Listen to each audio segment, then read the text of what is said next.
Hello friends, welcome back. This is Alam and you are watching Alam English studio. So friend, हमने जैसे कि models complete कर चुके हैं। आज हम जैसे टोटली आज हम सीखने वाले टेंस के बारे में। क्या सीखने वाले? टेंस के बारे में, ठीक है ना, कि टेंस एक्चुअल में होता क्या है और टेंसेस का यूजेस क्या होता है ना। तो वीडियो के अंत तक जरूर देखना, आपको बहुत मजा आने वाला है इस वीडियो में। टेंस एक्चुअल में हम उसे कहते हैं जो कि समय के बारे में बताता हो और कार्य के बारे में बताता हूँ, मतलब टाइम के बारे में बताना और वर्क के बारे में बताना, उसे हम टेंस कहते हैं, ठीक है ना। अब जैसे कि अगर हम बात करें टाइम का, तो टाइम कितने प्रकार के होते हैं। तो टाइम के बारे में जैसे कि अगर हम जाने कि प्रेजेंट, पहला क्या होता है? प्रेजेंट। प्रेजेंट उसे कहते हैं जो अभी वर्तमान में चल रहा हो। अभी जैसे हम वीडियो बना रहे हैं, ये क्या है? हमारे लिए प्रेजेंट है, ठीक है ना। और एक क्या होता है? जो पास्ट होता है। पास्ट क्या? जो कि बीत चुका है, चला गया वो टाइम। जैसे कल मैंने वीडियो बनाया था, वो टाइम चला गया, तो उसे हम कहते हैं पास्ट, यानी भूतकाल, है ना। उसी तरह से अगर पास्ट है, अगर प्रेजेंट है, तो फिर कल हम वीडियो बनाने वाले हैं, कल आपके साथ कुछ ना कुछ शेयर करने वाले हैं, तो वो क्या हो गया? फिर वो हो गया फ्यूचर। फ्यूचर किसे कहते हैं? वही जो कि भविष्य काल। Got it. तो 3 प्रकार के समय होते हैं जो कि मैंने आपको बताया, present, past, future. Got it. अब हम जानेंगे कि क्या काम क्या ओनली एक प्रकार के होता है कि काम कर रहा है? नहीं, काम का भी डेफिनेशन होता है जिसको हम 4 प्रकार में बात करते हैं। कैसा? जैसे अगर समय का 3 प्रकार से हम भाग कर चुके हैं, 3 प्रकार से हम बांट दिए हैं, उसी तरह से क्या काम का भी बंटवारा होता है? जी बिल्कुल होता है। कैसे बंटवारा होता है? 4 बंटवारा होता है इसका बंटवारा ये होता है कि प्रेजेंट इंडेफिनिट टेंस। अच्छा, प्रेजेंट इंडेफिनिट, डेफिनेट क्या है ना, नाम थोड़ा सुना हुआ लगता है। जैसे कि डेफिनेट, डेफिनेटली ये काम होगा, डेफिनेटली वो करेगा। डेफिनेटली मीन्स क्या हो गया? एकदम कंफर्म, निश्चित वो होगा ही। उसी का उल्टा अगर हम माने इनडेफिनेट, मतलब अनिश्चित, मतलब वो कंफर्म नहीं है, तो उसको हम बोलते हैं क्या? Present indefinite. अच्छा, उसके बाद जो है प्रेजेंट कंटिन्यूस। प्रेजेंट कंटिन्यूस क्या है? वो होता है कि इसको समझने में आपको जस्ट ध्यान से देखना कि कंटिन्यूस मतलब चल रहा है, कंटिन्यू है, वो अभी हो रहा है ना, तो उसको हम बोलते हैं प्रेजेंट कंटिन्यूस। अच्छा, प्रेजेंट परफेक्ट। प्रेजेंट परफेक्ट क्या? कंफर्म है, अच्छा ही होगा। परफेक्ट मतलब क्लियरली काम खत्म हो चुका है। प्रेजेंट परफेक्ट उससे बोलते हैं जो परफेक्ट यानी कोई मिस्टेक नहीं हुआ है, कोई गलती नहीं है, प्रॉपर वो हो चुका है ना। उसी तरह से अगर हम बोलेंगे परफेक्ट कंटिन्यूज, मतलब प्रेजेंट परफेक्ट कंटिन्यू। एक्चुअली में उतना इसका जरूरत नहीं पड़ता है, बट ग्रामर का रूल्स है तो हमको इसको फॉलो करना पड़ेगा। अच्छा, इसके पूरा डेफिनेशन मैं आपको अभी इस वीडियो में बताने वाला हूँ। और एक बात, क्या ये present indefinite tense, present continuous tense, present perfect tense, present perfect continuous tense, ये पास्ट में भी यूज होता है और फ्यूचर में भी यूज होता है? बिल्कुल हाँ, इसको आप यूज करना पास्ट में भी, है ना, प्रेजेंट में भी यूज करो, पास्ट में भी यूज करो और फ्यूचर में भी यूज करो। अब इसका पूरा डेफिनेशन मैं आपको क्लियर बताऊंगा, आप उसके लिए टेंशन ना ले। अब इसका किस तरह से हम इसको बनाएंगे सेंटेंस, तो आप बिल्कुल वीडियो को पूरा अंत तक देखना, मैं आपको पूरा कंप्लीटली बताने वाला हूँ। Got it.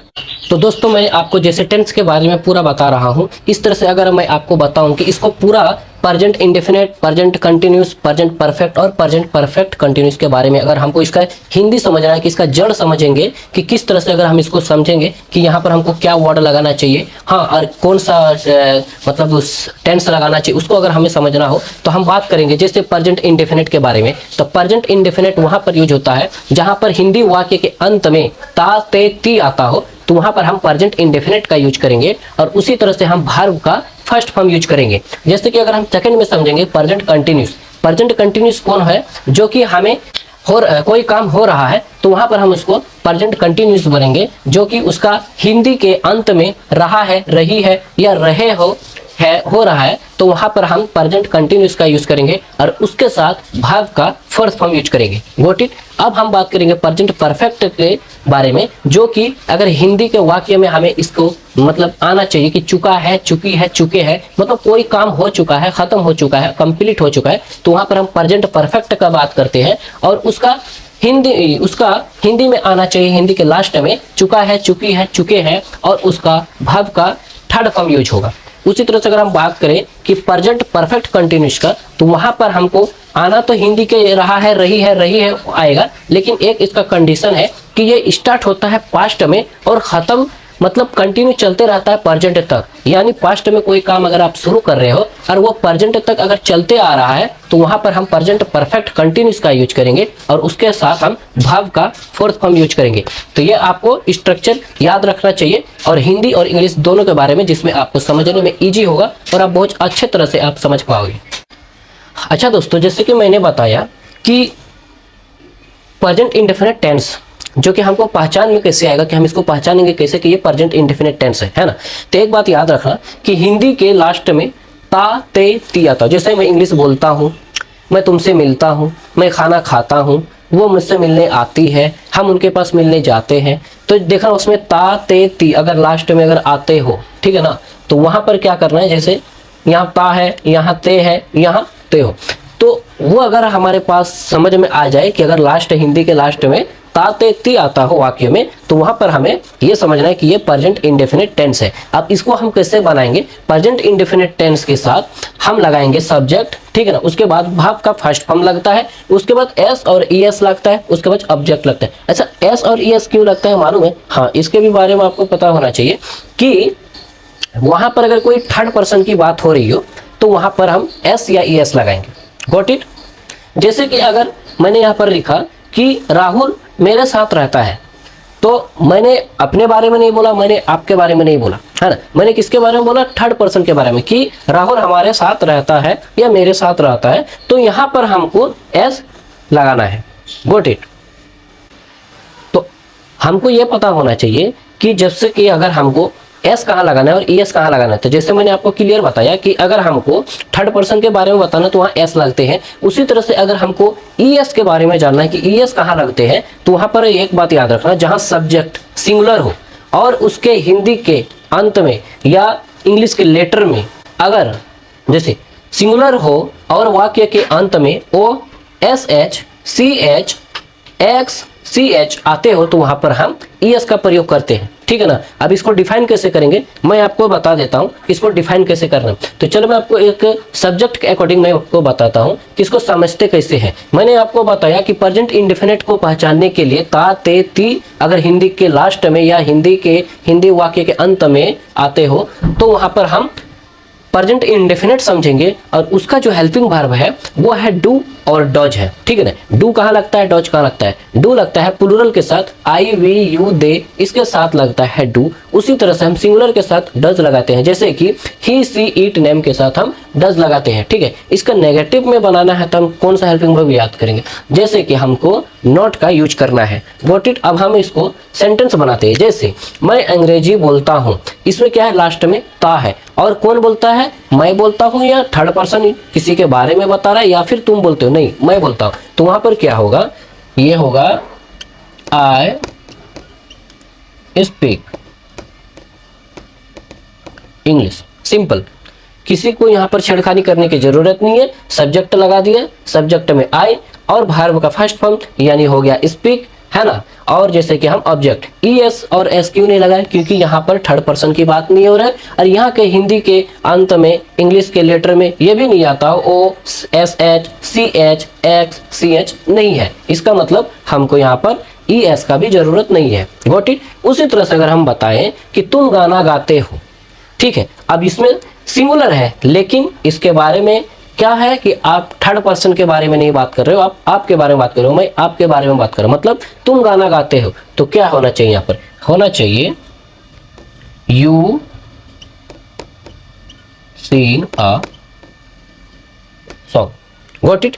उसी तरह से अगर हम बात करें कि राहुल मेरे साथ रहता है, अब राहुल कौन है, थर्ड पर्सन है, ना मैं अपने बारे में बोला ना मैं आपके बारे में बोला, मैं किसके बारे में बोला, राहुल के बारे में, जो कि थर्ड पर्सन है। तो वहां पर हम उसको लगाएंगे कि राहुल मेरे साथ रहता है, तो ऐसे होगा कि राहुल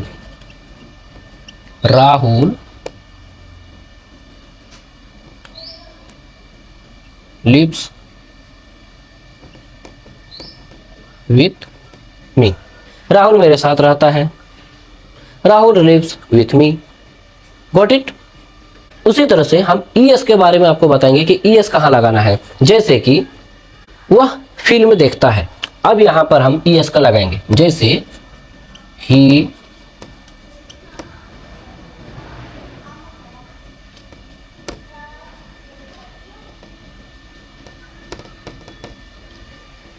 ही वॉच मूवी, है ना, वो मूवी देखता है। यहाँ तक आपका क्लियर है? ठीक है, अब मैं आपको स्ट्रक्चर के अकॉर्डिंग समझाता हूँ। Got it?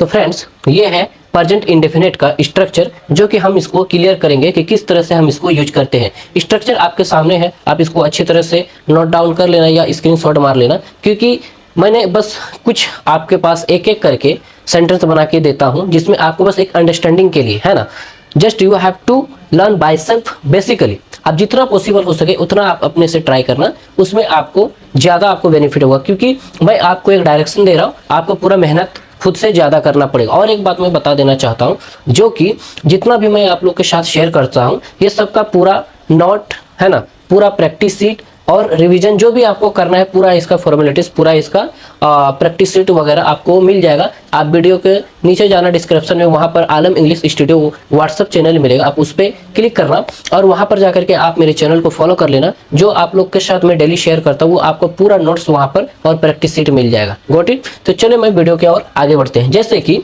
वह यहाँ पर मैंने आपको पूरा बना दिया सिंपल सेंटेंस का, नेगेटिव सेंटेंस का, है ना, उसके बाद इंट्रोगेटिव सेंटेंस का, इंट्रोगेटिव नेगेटिव सेंटेंस और डब्ल्यूएच सेंटेंस में हम किस तरह से हम इसको यूज करेंगे। जैसे वो स्कूल जाता है, he goes to school, he goes to school. वह स्कूल नहीं जाता है, he does not go to school. क्या वह स्कूल जाता है? Does he go to school. क्या वह स्कूल जाता है? Does he go to school. क्या वह स्कूल नहीं जाता है? Does he not go to school, है ना। वह स्कूल क्यों जाता है? Why does he go to school? चलो मैं आपको मोटी मोटी बात में से एक बात क्लियर कर देता हूं। जबकि आपको सिंगुलर के बारे में बात करनी हो, जैसे ही सी एट, उसके बारे में बात करना, तो वहां पर आप डज का यूज करना, ठीक है ना। उसी तरह से अगर आपको प्लूरल की बात करना हो, यानी आई वी यू दे के साथ अगर आपको यूज करना हो, तो वहां पर आप डो का यूज करना, ठीक है ना। मैंने यहाँ पर दो ऑप्शन दिया, क्या, डू और डोज। ग्रामर्स का पूरा रूल्स मैं आपको बता रहा हूँ, प्लीज वीडियो को अच्छी तरह से देखना और समझ लेना, आपके लिए बहुत हेल्पफुल है ये वीडियो, ठीक है ना। दोस्तों अब हम बात करने वाले हैं प्रेजेंट कंटिन्यूस टेंस के बारे में। जैसे कि मैंने आपको बताया था कि कोई कार्य चल रहा हो, कंटिन्यूस मतलब ये इसी को समझने में आता है, कंटिन्यू मतलब वो चल रहा है ना, तो इसको कंटिन्यूस, तो उसको आप ध्यान से समझना, पढ़ना, उसी में आपको पूरा फॉर्मेलिटी समझ में आ जाएगा कि इसको कंटिन्यूस के बारे में बात कर रहे हैं। मतलब कोई काम चल रहा हो तो वहां पर हम किस किस कंडीशन में इसका वाक्य बनाएंगे और कैसे कैसे हेल्पिंग वर्ब हम लेंगे, ठीक है ना। जैसे अगर हमको ईज के बारे में अगर लेना है, हेल्पिंग वर्ब अगर ईज रहेगा तो किसके साथ रहेगा, जैसे कि ही सी इट नेम के साथ हमको ईज का प्रयोग करना है, ठीक है ना। उसी तरह से अगर हमको एम का अगर यूज करना है तो किस कंडीशन में करेंगे, जब आई का बात हो तो आई के साथ हम एम का यूज करेंगे, ठीक है ना। उसी तरह से अगर हम आर का यूज कहाँ करेंगे, तो आर का यूज हम वहां करेंगे, जैसे वी दे यू प्लूरल के साथ हम आर का यूज करेंगे, है ना।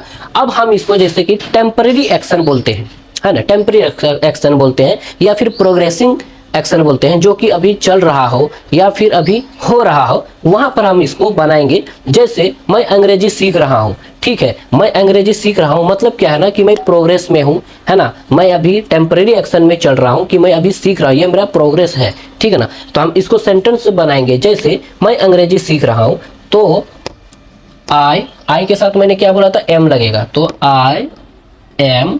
अब हम क्या लिखेंगे इसको, और एक बात याद रखना कि अगर हमें प्रेजेंट कंटिन्यूस टेंस का अगर बनाना हो तो वहां पर हमें वर्ब का फोर्थ फॉर्म लगेगा। क्या लगेगा, वर्ब का फोर्थ फॉर्म। जैसे कि अगर प्रेजेंट इंडेफिनिट टेंस के बारे में बात हो तो वहां पर हम वर्ब का फर्स्ट फॉर्म लगाएंगे, लेकिन कंटिन्यूस का बात हो तो वहां पर हम वर्ब का फोर्थ फॉर्म लगाएंगे, ठीक है ना। जैसे मैं अंग्रेजी सीख रहा हूं तो I am learning, I am learning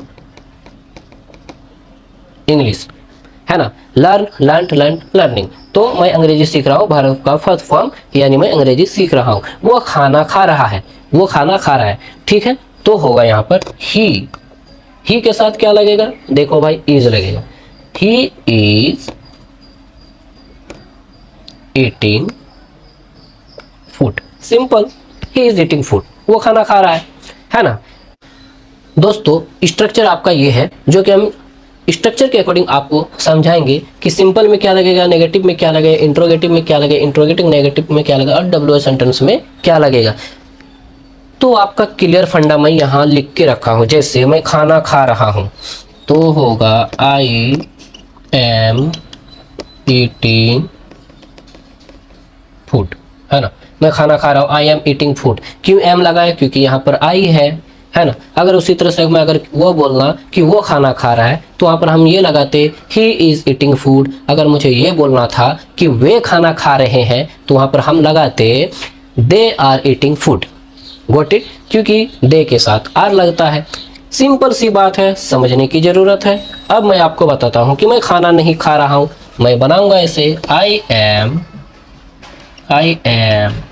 not eating food. भाई मैं नहीं खाना खा रहा हूँ, मेरा मन। इट्स पॉसिबल, या इट्स पॉसिबल। ओके, क्या मैं खाना खा रहा हूँ, क्या मैं खाना खा रहा हूँ। Okay, am I eating food, M I eating food, obviously. Okay, क्या मैं खाना नहीं खा रहा हूँ, कंप्लेन पे कंप्लेन आ रहा है। Okay, am I not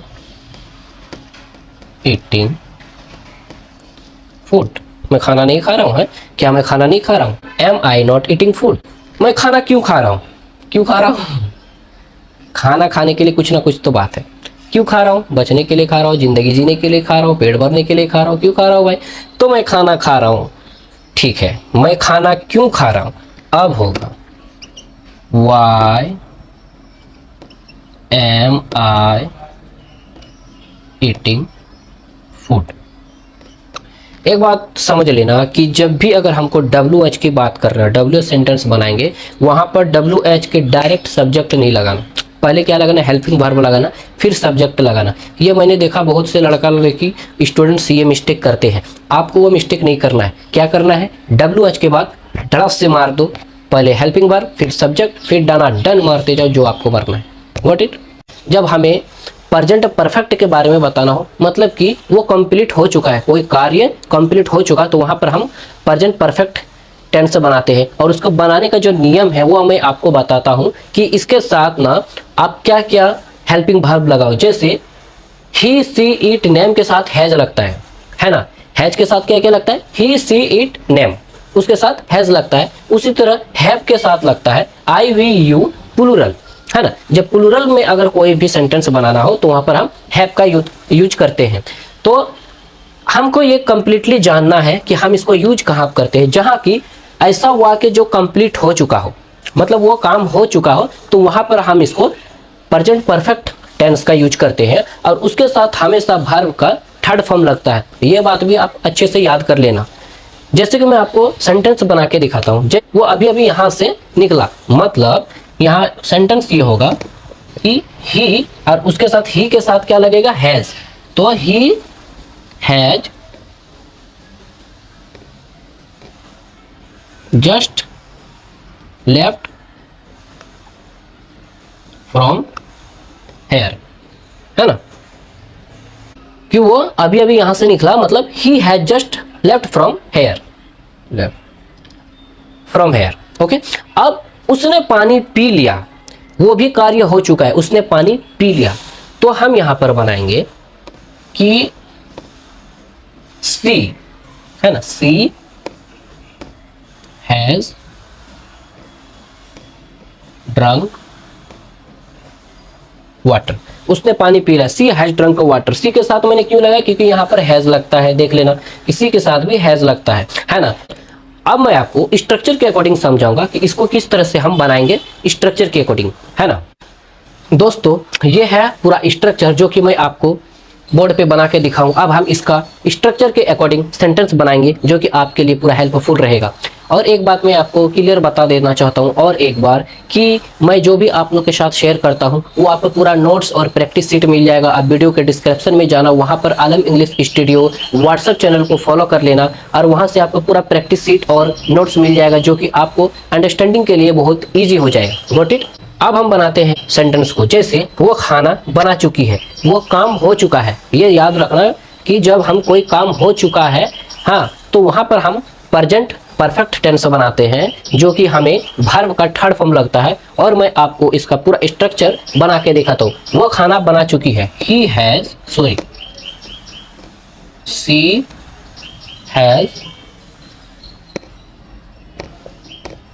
cooked food. वो खाना बना चुकी है, she has cooked food. What is. अब वहां पर वो खाना नहीं बना चुकी है, she has not cooked food. आप यहां पर ध्यान देना और यहां पर ध्यान देना कि मैं ये स्ट्रक्चर को फॉलो कर रहा हूं कि नहीं कर रहा हूं। जैसे मैंने सी कहा, सब्जेक्ट हो गया हैज, यहाँ पर हैज लगा दिया, हैज हैव की जगह में, क्योंकि यहाँ पर सिंगुलर की बात चल रहा है तो यहाँ पर आप हैज लगाएंगे। उसी तरह से अगर हम वर्ब का थर्ड फॉर्म जो कि कुक्ड लगा दिया और ऑब्जेक्ट में फूड है जो कि मैंने फूड लगा दिया। इसी तरह से सी सब्जेक्ट नेगेटिव में अगर सी है, सब्जेक्ट है, ये हैज और हैव यहाँ पर लगा दिया, नोट को यहाँ पर लगा दिया, वर्ब का थर्ड फॉर्म कुक्ड लगा दिया, फूड लगा दिया। ये बात बहुत अच्छी तरह से समझना कि अगर ये खेला, ये जो रेड कलर का खेला दिख रहा है स्ट्रक्चर, अगर आपको ये अगर समझ में आ जाते तो ये सब आप चुटकी में बना सकते हो, ऐसे, है ना। तो चुटकी में आप बना सकते हो। तो इसके लिए इसको जानना बहुत जरूरी है। तो मैं आपको और बताता हूं। जैसे वो खाना बना क्या वह खाना बना चुकी है, ये क्वेश्चन मार्क में आ गया कि वो खाना बना चुकी है, ठीक है ना, पूछ रहे। तो हैज सी कुक्ड फूड। जब भी आपको क्वेश्चन मार्क की बात हो, जब इंट्रोगेटिव सेंटेंस के बारे में बात हो, तो वहां पर आपका हेल्पिंग वर्ब से ही सेंटेंस बनता है। स्टार्ट कहां से होता है? हेल्पिंग वर्ब से स्टार्ट होता है। याद रखना यहाँ पर हेल्पिंग वर्ब क्या है? हैज और हैव। तो सिंगुलर की बात है तो हैज लगा रहा हूं, अगर प्लूरल की बात होती तो हैव लगाना। याद रखना ये बात, ठीक है ना। क्या वो खाना नहीं बना चुकी है? Has she not cooked food. Question mark आ गया, इसमें भी क्वेश्चन मार्क आएगा, ठीक है ना। उसी तरह से अगर हम बनाएंगे वह खाना क्यों बना चुकी है या फिर वो खाना कैसे बना चुकी है, इस तरह के अगर सेंटेंस आते हो, यानी WH की सेंटेंस आते हो, तो वहां पर आप स्टार्ट करना WH से। तो वह खाना क्यों बना चुकी है, तो यहां पर होगा वाई, तो वाई के बाद हैज सी कुक्ड फूड, है ना। वो खाना क्यों बना चुकी है, why has she cooked food. इतना तक आपको समझ में आ गया। ऑब्वियसली आना चाहिए भाई, मैं पूरा मेहनत के साथ आपको पूरा स्ट्रक्चर के साथ अगर आपको समझा रहा हूँ, इसमें भी अगर आपको समझ में ना आए तो मैं क्या कर सकता हूँ। लेकिन कोशिश रखना कि आपको समझ में आ जाए। बहुत अच्छी तरह से मैं बता रहा हूँ, जो कि मेरा अपना निजी तरीका जो मैंने सीखा उस तरह से मैं आप लोग को फॉलो करवा रहा हूँ। इसमें आपको, क्योंकि हम लोग सीखे हैं ना बहुत मेहनत करके, बहुत सारे टीचर को फॉलो करके हम यहाँ तक पहुँचे हैं। तो मैं चाहता हूँ कि सब टीचर का जितना भी नॉलेज है, जितना तक मैं ग्रैब कर पाया, जितना मैं जमा कर पाया, है ना, वो आप लोग के साथ शेयर करता हूँ। इसलिए मैं ये वीडियो बना रहा हूँ, है ना। मैं कोई टीचर नहीं हूँ, याद रखना। मैं आपका एक फ्रेंड हूँ, मैं आपका एक दोस्त हूँ, जो कि आप लोग के साथ शेयर करना चाहता हूँ। मेरा जो नॉलेज है वो आप लोग के साथ अगर शेयर नहीं किया तो फिर मेरा नॉलेज का क्या फ़ायदा, ठीक है। तो दोस्तों अब हम परफेक्ट कंटिन्यूस के बारे में जानेंगे, जो कि प्रेजेंट परफेक्ट कंटिन्यूस के टेंस आज हम सीखेंगे अभी। और इसका जो है हिंदी के लास्ट में रहा है, रही है या रहे हैं के बारे में बात करते हो तो वहां पर हम इसको यूज करते हैं, ठीक है ना। इसको समझने के लिए हम बताते हैं कि जब हमें बताना हो कि कोई काम, है ना, जो कोई कार्य पास्ट में हो रहा था और अभी भी कंटिन्यू चल रहा है, मतलब वर्तमान में भी प्रेजेंट में भी चल ही रहा हो, तो वहां पर हम प्रेजेंट परफेक्ट कंटिन्यूस टेंस बनाते हैं, ठीक है ना। इसका जो कि है यहाँ पर इसका हेल्पिंग वर्ब में आते हैं हैज बीन और हैव बीन। हैज के बारे में मैंने बता चुका, जो कि हैज बीन में लगेगा ही सी इट नेम सिंगुलर। उसी तरह से अगर हम बात करें हैव बीन तो वहां पर आई वी यू दे के साथ प्लूरल, यानी हम हैव बीन का यूज करेंगे, ठीक है ना। इसका और भी कंडीशन आता है कि जब समय बताने के लिए अगर हमें बात कर रही हो तो वहां पर सिंस और फॉर, ये दो चीज का यूज होता है दोस्तों। तो उसको हम क्या समझेंगे? सिंस वो होता है जो कि कंफर्म है, जो कि अभी कोई अगर कंपनी स्टार्ट हुआ है सिंस 1992, मतलब वो 1992 में कंफर्म है कि वो वहां उस दिन मतलब स्टार्ट हुआ था, कि वो सिंस 1992 मतलब वो 1992 में कंफर्म हुआ था। अगर उसी तरह से अगर हम 4 का बात करें तो 4 में क्या होता है ना, वो श्योर नहीं है, कंफर्म नहीं है। हाँ, ये हुआ था कि 1992 मतलब कौन सा महीने में कौन सा, ये कंफर्म नहीं कि वो हुआ था, तो वहां पर हम क्यों बोलेंगे? अनुसूचित यानी 4 का हम यूज करेंगे, है ना। अगर दिन का भी बात हो या महीने की भी बात हो, जो भी अगर हम कंफर्म मतलब श्योर है तो वहां पर हम सिंस लगाएंगे, और अगर श्योर नहीं है, कंफर्म नहीं है, तो वहां पर हम 4 का यूज करेंगे। व्हाट इट दोस्तों, जिस तरह आप देख रहे हो कि मैंने पूरा स्ट्रक्चर आपके सामने बोर्ड पे लिख दिया हूं, अब हम इसको किस तरह से अगर हम बात करेंगे कि इसको पूरा फॉर्मेलिटीज मैं आपको बताता हूं पूरा स्ट्रक्चर के अकॉर्डिंग। यहाँ पर हम इसको सिंस नहीं लगाएंगे, यहाँ पर हम 4 लगाएंगे, क्योंकि 4 दिनों से वो काम करता आ रहा है। वो एक टाइम के बारे में बता रहा है, लेकिन वो अभी कंफर्म नहीं है, डेट के बारे में नहीं बता रहा है और ना ही दिन के बारे में बता रहा है, जस्ट वो बता रहा है 4 दिनों से। अगर वो कंफर्म होता तो वहां पर हम सिंस लगाते, लेकिन यहाँ पर 4 दिनों की बात हो रही हो, मतलब वो दिन और डे यानी तारीख की बात नहीं हो रही हो, मतलब दिनों से बात हो रही हो, तो एक अंदाज के हिसाब से हम बात कर रहे हैं, तो वहां पर हम 4 लगाएंगे। जैसे कि अगर हम बात करें स्ट्रक्चर के अकॉर्डिंग कि राहुल 4 दिनों से किताब पढ़ रहा है, तो यहां पर होगा राहुल। अब यहाँ पर हैज और हैव लगेगा, तो क्या लगना चाहिए? सिंगुलर है, तो सिंगुलर है तो क्या लगेगा? हैज लगेगा। तो राहुल हैज बीन, अब वर्ब का फोर्थ फॉर्म लगेगा यहाँ पर, याद रखना। तो राहुल हैज बीन रीडिंग सब बुक पढ़ रहा है, reading book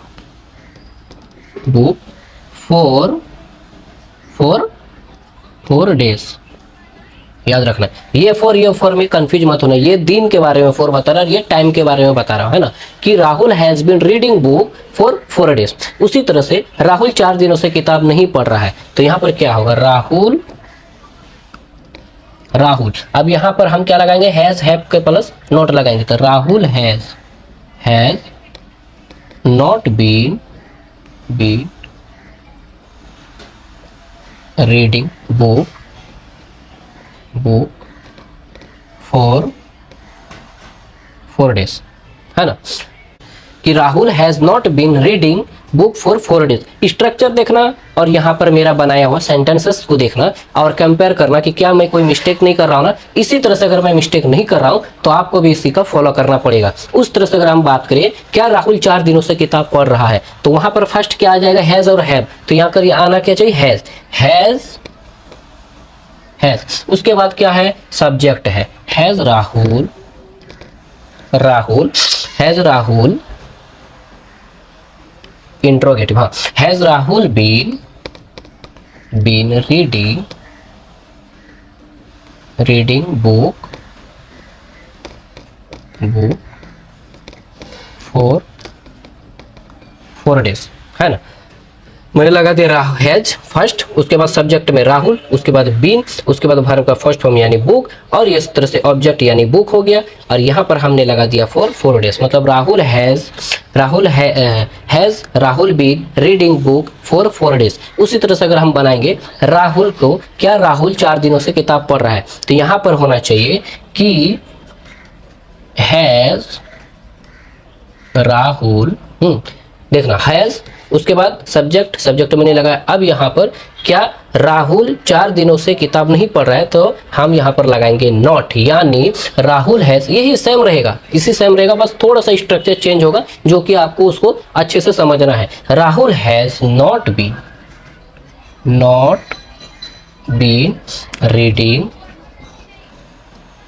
reading book for 4 days. Simple है ना, कि यहाँ पर सब्जेक्ट हेल्पिंग वर्ब को फर्स्ट लगा दिया, सब्जेक्ट को यहाँ चिपका दिया, नोट को यहाँ चिपका दिया, बीन को यहाँ चिपका दिया, वर्ब फॉर फॉर्म यानी रीडिंग को चिपका दिया, ऑब्जेक्ट में बुक चिपका दिया, और सिंस यानी 4 लगना चाहिए, तो यहाँ पर हम 4 लगाएंगे क्योंकि हम श्योर नहीं है। यहाँ पर हम डेट के बारे में नहीं बात कर रहे हैं, दिन के बारे में बात नहीं कर रहे, हम बात कर रहे हैं दिनों की, तो श्योर नहीं है, तो वहाँ पर हम 4 दिनों के, इसलिए मैंने 4 लगा दिया, और टाइम मैंने 4 डेज को लगा दिया, बात खत्म। ये पूरा आपका सिंपल से हो गया। अब आपको बताओ कि क्या आपको मिस्टेक हो रहा था, कि आपको किस बात पे आपको कंफ्यूजन हो रहा था, कि हमको समझ नहीं आ रहा है। पूरा ऊपर प्रॉपर समझ में आएगा। अब अगर अच्छे से वीडियो को देखेंगे और समझेंगे तो इसका पूरा स्ट्रक्चर मिल जाएगा, पूरा नोट्स मिल जाएगा, पूरा प्रैक्टिस शीट मिल जाएगा। डिस्क्रिप्शन में जाना वीडियो के और Alam English studio WhatsApp channel follow कर लो, आपको पूरा डिटेल्स मिल जाएगा। अब अच्छे से प्रैक्टिस कर सकते हो बाय सेल्फ, है ना। ये मैंने आपको एक मेथड बताया, एक डायरेक्शन दिया, बाकी आप तो अच्छे हो, समझदार हो, आप अपने से भी रीडिंग करो, अपने से भी जितना हो सके पॉसिबल आप ज़्यादा से ज़्यादा रिवीजन करो, प्रैक्टिस करो, है ना। अब हम इसके बारे में, ये मैंने पूरा जो बताया आज वो पूरा प्रेजेंट के बारे में था, मैं आपको पूरा पास्ट के बारे में कल बताऊंगा। वीडियो ज़्यादा लंबी हो जाएगा, आपको भी कुछ समझ नहीं आएगा, इतना समझने के लिए काफ़ी है। अब यहाँ पर बात यहाँ की हो चुकी है, जितना मुझे बताना था आज के वीडियो में मैंने आपको कंप्लीट कर दिया, है ना।